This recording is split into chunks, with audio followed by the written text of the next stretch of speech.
وعلیکم السلام ورحمۃ اللہ۔ یہ آپ کے اوپر سوال کا جواب میں نے ریکارڈ کیا تھا، اور پورا جواب میں دے چکا، تو بعد میں دیکھا تو صرف 313 یعنی 3 منٹ اور 13 سیکنڈ کا ریکارڈ ہوا تھا، اور باقی جو ہے نا وہ ریکارڈ نہیں ہو سکا ہے۔ یہ اس میں ٹیلی فون میں کچھ سسٹم ہوتا ہے، کبھی کبھی یہ بند ہو جاتا ہے، تو بعد میں مجھے بڑا افسوس ہوا۔ بہرحال جو اللہ نے چاہا وہی ہوا، میں دوبارہ اس کو ریکارڈ کر رہا ہوں کہ دیکھیے اللہ تعالیٰ نے اسی طریقے سے آزمائش کی ہے، اور ہر چیز اپنی ضد سے بھی پہچانی جاتی ہے۔ اس طرح کے مولوی نہ ہوتے تو کبھی ہمیں تفصیل معلوم نہ ہوتی کہ کس طرح ابلیس نے اپنے چیلوں کے ذریعے کفر و شرک پھیلایا ہے۔ یہ وہی مولوی ہے جو عامر لیاقت جو سٹیج شو کیا کرتا تھا عالم آن لائن، تو اس کے اندر جو مولوی آتے تھے وہ اسی طریقے سے شرک اور کفر کے وہ دائی تھے، اور انہوں نے انسانیت کو بڑا گمراہ کیا ہے۔ اور سب سے بڑا ان کا جو وہی عامر لیاقت جو ان کو پیسے دیا کرتا، اس پروگرام کے پیسے تنہا دیتا تھا۔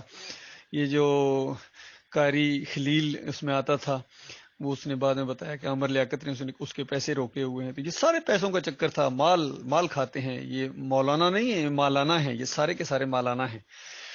تو اس طریقے سے یہ جو بات کر رہا ہے اس کو ہوش نہیں ہے۔ اصل میں ہر مشرک نے جو اپنے کفر و شرک کو پھیلایا ہے وہ قرآن سے ثابت کرنے کی کوشش کرتے ہیں۔ آج سب سے بڑا مسئلہ یہی ہے۔ باقی اگر بالکل قرآن و حدیث کو نہ ماننے والے ہوتے تو پھر مسئلہ ذرا اتنا مشکل نہیں تھا۔ مشکل یہ ہے کہ علماء ہیں، سند لے کر آئے ہیں اور مخرج ٹھیک کر کے آئے ہیں، قرآنی آیتیں یاد کر کے آئے ہیں، حدیث یاد کر کے آئے ہیں، اور پھر اس کے اندر کفر و شرک ملا کے لائے ہیں۔ دوا تو لائے ہیں، زہر ملا کے لائے ہیں۔ مٹھائی کے اندر اگر زہر لے کے آ جائے کوئی بندہ، بتاؤ کتنا وہ خیر خواہ انسانوں کا جس نے زہر دے دیا اندر اندر۔ تو یہ معاملہ انہوں نے کیا ہے۔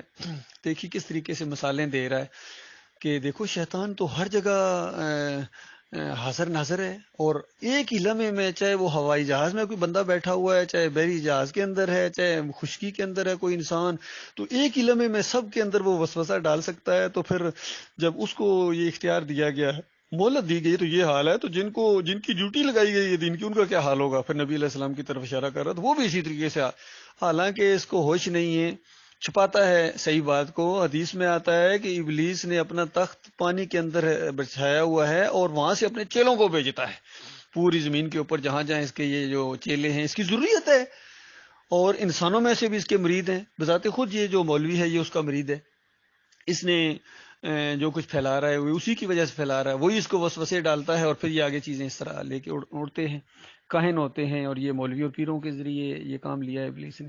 اور اس کے چیلے واپس جا کے اس کو رپورٹ دیتے ہیں، ایک ایک کی وہ رپورٹ سنتا ہے کہ میں نے یہ کر دیا ہے، کہتا ہے میں نے یہ کر دیا، یہ کر دیا۔ سب سے زیادہ خوش ہوتا ہے جس نے میاں بیوی میں جدائی ڈال دی، طلاق دلوا دی، اس کو تاج پہناتا ہے وہ ابلیس۔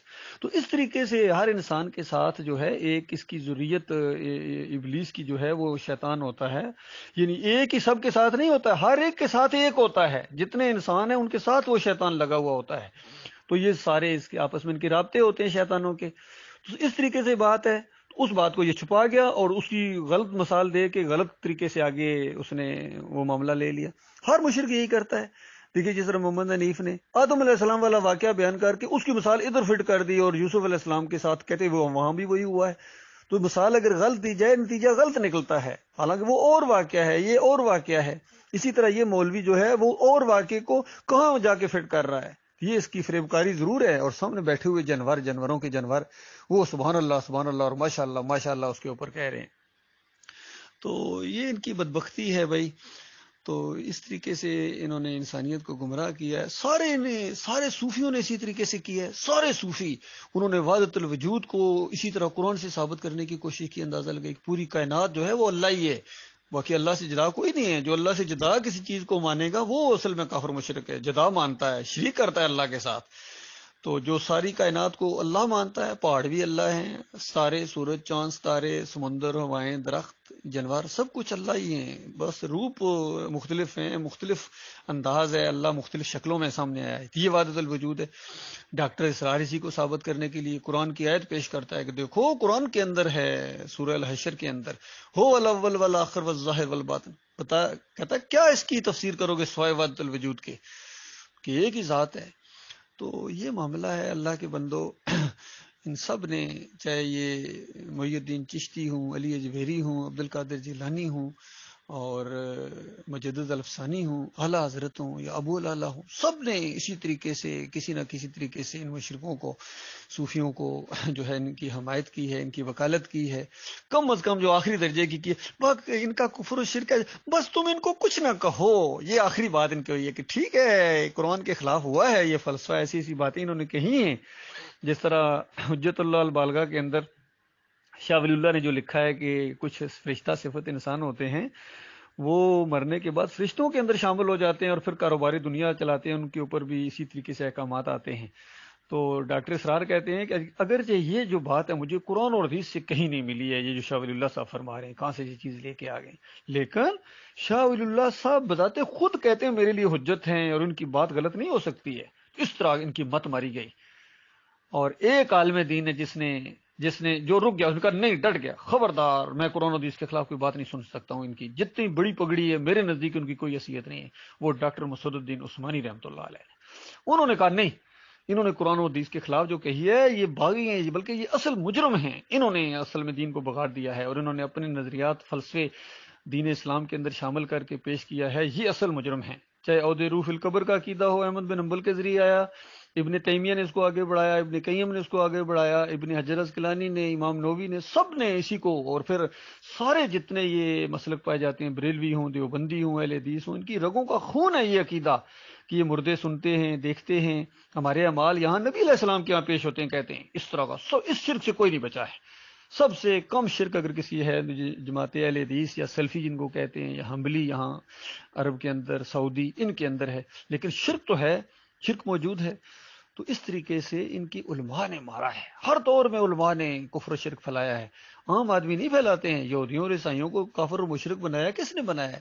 بڑے بڑے ان کے سینٹ پال اور بڑے بڑے جو پادری تھے اور پنڈت، اور اس دور کے اندر یہ علماء اور مشائخ، انہوں نے مال بھی کھاتے ہیں اور لوگوں کو اللہ کے راستے سے سارے مال کھاتے ہیں، اجرت کے اوپر ہوتے ہیں، نماز پڑھانے کے پیسے، اذان دینے کے پیسے، پھر اس کے بعد انہوں نے دین کو بدلی کر دیا، اور خاص کر انہوں نے شیعوں نے بہت عدم مچایا ہے، اور ہر جگہ انہوں نے تاریخ بدلی، عقائد بدلے، دین پورا بدلی کر دیا انہوں نے، عبداللہ بن صبح کی اس تحریک نے، اور نیچے خمینی نے آ کے، اور ان کے آگے اولاد جو چلی ہے، یہ فرنٹ گارڈ سنی ان کے بنے ہوئے ہیں، یہ سنی، یہ ان کے فرنٹ گارڈ ہیں۔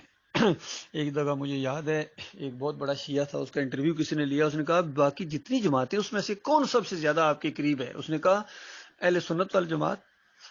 وہ کیسے؟ ان کا ان کے لیڈر دیکھو، احمد رضا خان، احمد رضا خان جو تھے وہ شیعہ تھے، شیعت کے اندر سے نکلے تھے یا پتہ نہیں نکلے تھے، اگر نکلے بھی تھے تو پورے نہیں نکل سکتے ہیں، جو ایک دفعہ شیعہ کے اندر جائے وہ نکل نہیں سکتا ہے۔